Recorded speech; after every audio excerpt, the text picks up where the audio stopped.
Magandang araw po sa ating mga kababayan na mga OFW. Mabuhi! Mabuhay ang Pilipinas! Mabuhay mga kabayani na mga OFW. Ako po inyong kabayani, si Radyoman Buin Algono. Kumusta kayo po? Unang-una po, ating i-discuss ngayon kung gaano ba kahalaga ang contract of employment na inyong mapirmahan sa panahon na kayo ay tatanggapin sa inyong ina-applyan na recruitment agency. Tatandaan nyo, dapat ang inyong trabaho, ang lugar na kayo ay ipadala sa inyong recruitment agency ay dapat makasulat sa contract of employment. Magandang tandaan ninyo ito. Kung ano ang posisyon na inyong applyan, dapat yan ang trabaho niyo sa ibang bansa.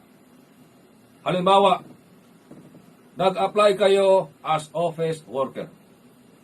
Tinanggap kayo ng recruitment agency as office worker. Dapat ang trabaho niyo diyan office worker, hindi ibang posisyon. Ano ang effect?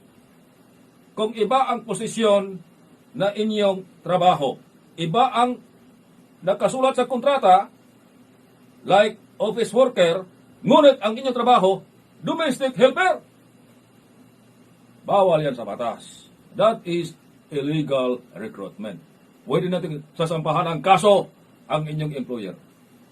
Tandaan rin, ito, importante ito. Kung saan kayong lugar ipadala ng inyong recruitment agency, dapat nakasulat yan sa contract of employment. Kung sa Canada, for example, ang napirmahan nyo na kontrata for deployment, dapat sa Canada kayo ipadala.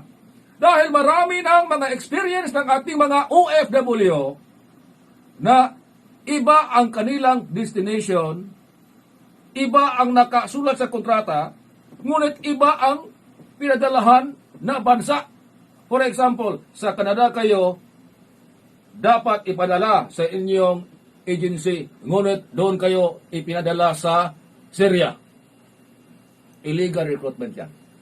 Pwede niyong sampahan ang kaso ang inyong employer. Sino ba ang inyong employer?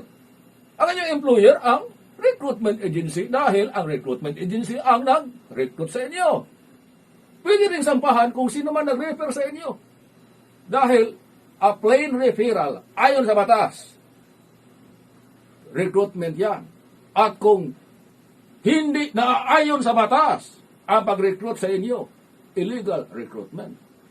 Pwede rin sampahan ang principal. Kisa ba ang principal? Sa Bisaya pa, kinsa. Sa Tagalog, sino? Oh. Pasensya, mga OFW, kasi Bisaya ako. Oh. Okay. We are proud to be Bisaya. Oh. Now, sino ba ang inyong principal? Kung sino ang inyong amo ngayon, yan ang principal. Kung may establish na mayroong connivance o nagkonsabo lang ang recruitment agency at ang inyong amo as principal, silang dalawa, kasampahan natin ng kaso. Kapandaan nyo yan. Maraming salamat po sa ating mga OFW, mga kabayani. Bayani po kayo. Dangal ng bayan.